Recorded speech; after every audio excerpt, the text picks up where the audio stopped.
October 4, 1986, a production office in Kowloon, Hong Kong, 9:10 in the morning. The press release was one page. It had been drafted by someone in the Golden Harvest publicity department, whose job, on any given week, involved the management of information, what got said publicly about their productions, their talent, their accidents, and in what order and with what emphasis. The person who drafted it had been doing this work for several years. They were good at it. They knew the difference between what a story needed to say and what a story needed to omit, and they knew that the distance between those two things was where their actual value to the studio resided. The press release announced that production on Armour of God had been temporarily suspended. It cited scheduling adjustments. It mentioned that Jackie Chan was receiving medical attention for an injury sustained on location in Yugoslavia.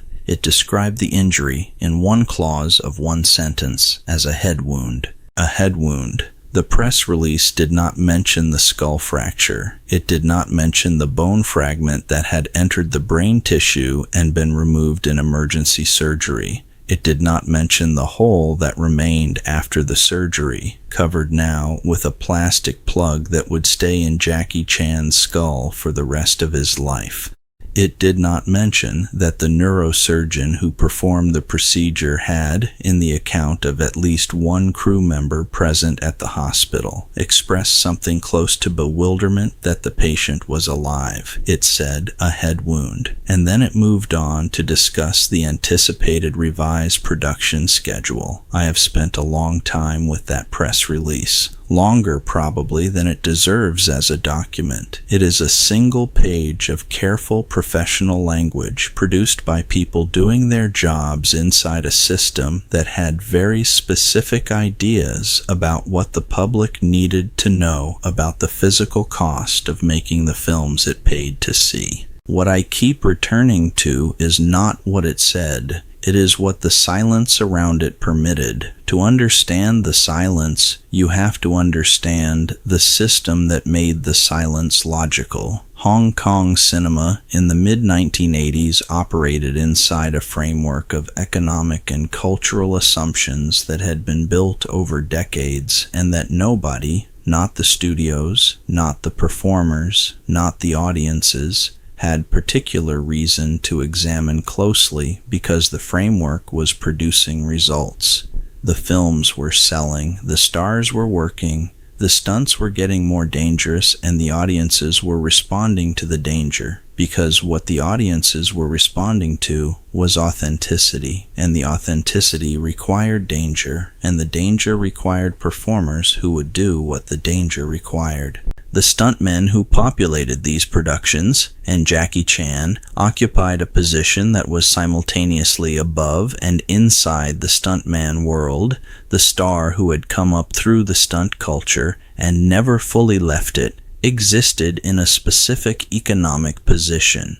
No insurance, no formal safety standards in the Western regulatory sense, no mechanism, institutional or cultural, for drawing a line between an acceptable level of risk and an unacceptable one. The brotherhood that the stunt community formed was genuine and its bonds were real and lasting. But brotherhood is not the same as protection.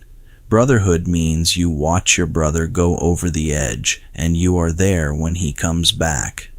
It does not mean you prevent him from going. The studio occupied a different position in the same system.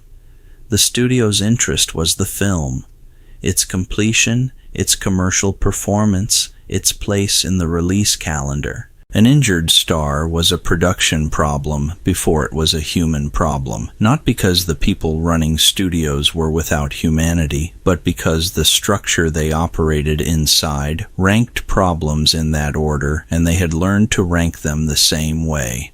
The press release was not cynical, it was professional. It was the product of a system that had developed, over years of productions and incidents and recoveries, a practiced fluency in the language of managed information, a head wound. The system worked because everyone inside it understood their role. The performers performed, the studios managed, the audiences watched, and the information that flowed between those three groups was curated by people whose professional function was exactly that curation. What nobody in that system had fully accounted for was a performer who, in addition to performing, was also watching. The thing I found when I went through the record that I want to be honest with you about is this. I went in expecting the studio to be the villain of this story. I did not find a villain. I found something more complicated and, in certain ways, more disturbing than a villain. What I found was a system in which nobody was making a wrong decision inside the logic of the system, and the system itself was producing outcomes that should not have been possible. Jackie Chan falling from a castle wall in Yugoslavia and nearly dying, and the studio issuing a one-page press release calling it a head wound. That was not a conspiracy. It was not a cover-up in the dramatic sense. It was the ordinary functioning of an industry that had built its entire identity around physical danger and had therefore developed, necessarily and rationally, the institutional apparatus for minimizing that danger's visibility. Because if you acknowledge the real cost, if every press release described the skull fractures and the bone fragments and the holes that needed to be plugged, the audience would have to decide what they thought about paying to watch it, and the system was not structured to survive that decision being made consciously. The silence was not about protecting Jackie Chan. The silence was about protecting the audience from having to know what they were watching. He arrived back in Hong Kong in late September 1986. The production records confirm the general timeline, though the exact date of his return varies across sources by several days in either direction. What the records do not capture, and this is where the accounts of people present during this period become the only available evidence with all the limitations that implies, is the state he was in when he arrived.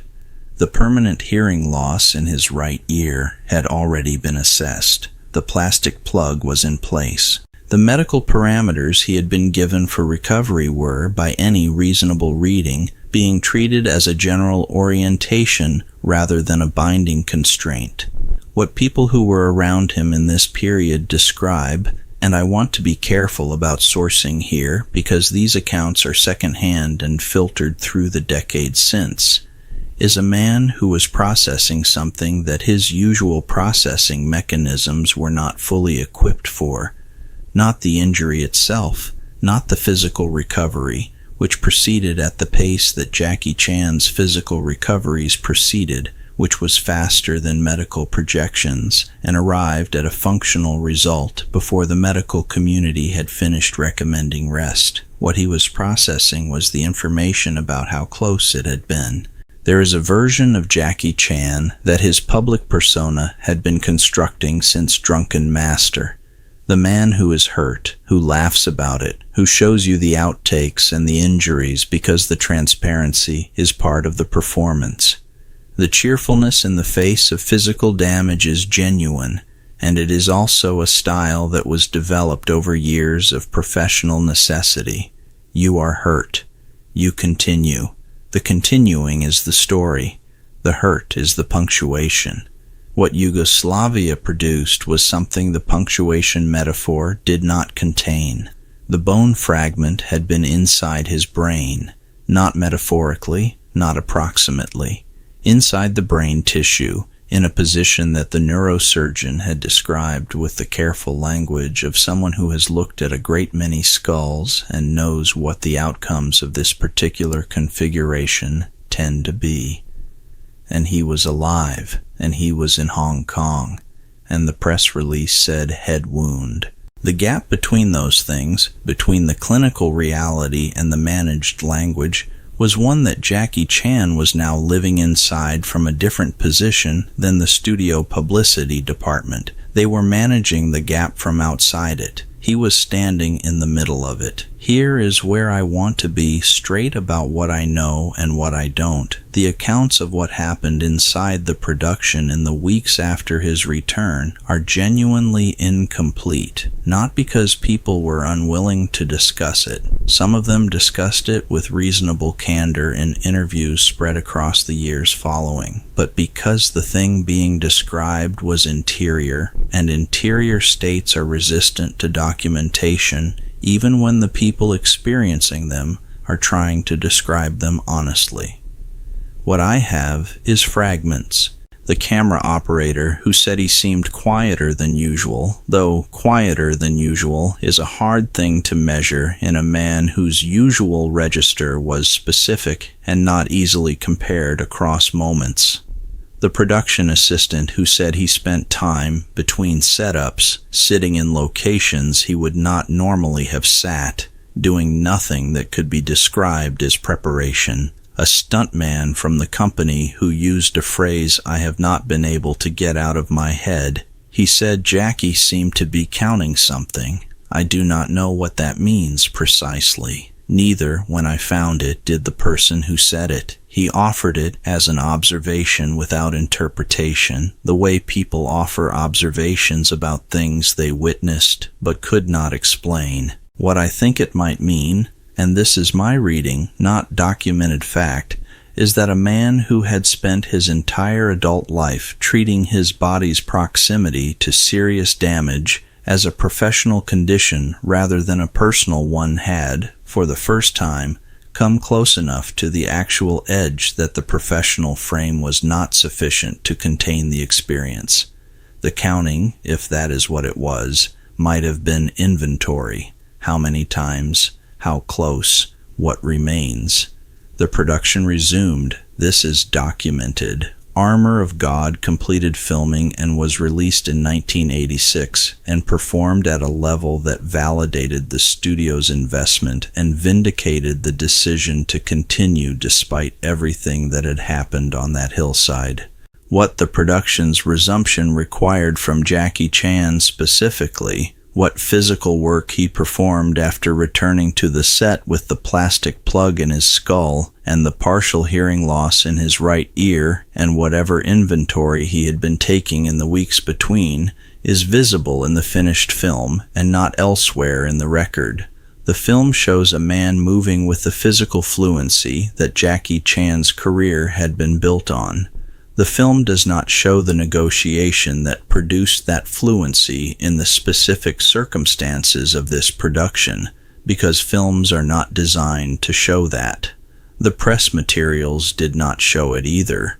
Something about that specific omission, not the injury, but the continuation after the injury and the studio's complete silence about what the continuation required, is what I want you to sit with for a moment.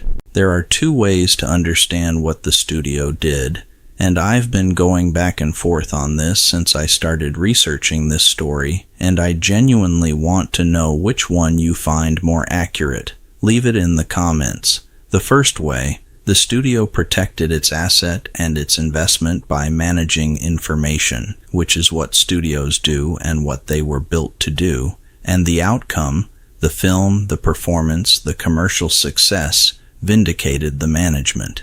The second way, the silence was a kind of erasure, not of Jackie Chan specifically, but of the actual human cost of the thing the audience was buying a ticket to see.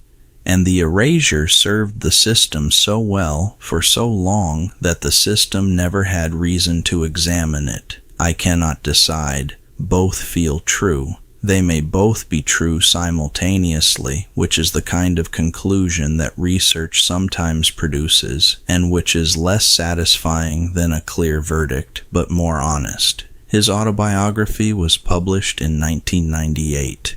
He wrote it with Jeff Yang, and it is, by the standards of celebrity autobiography, unusually candid about the academy, about the low-way years, about the injuries and their accumulation.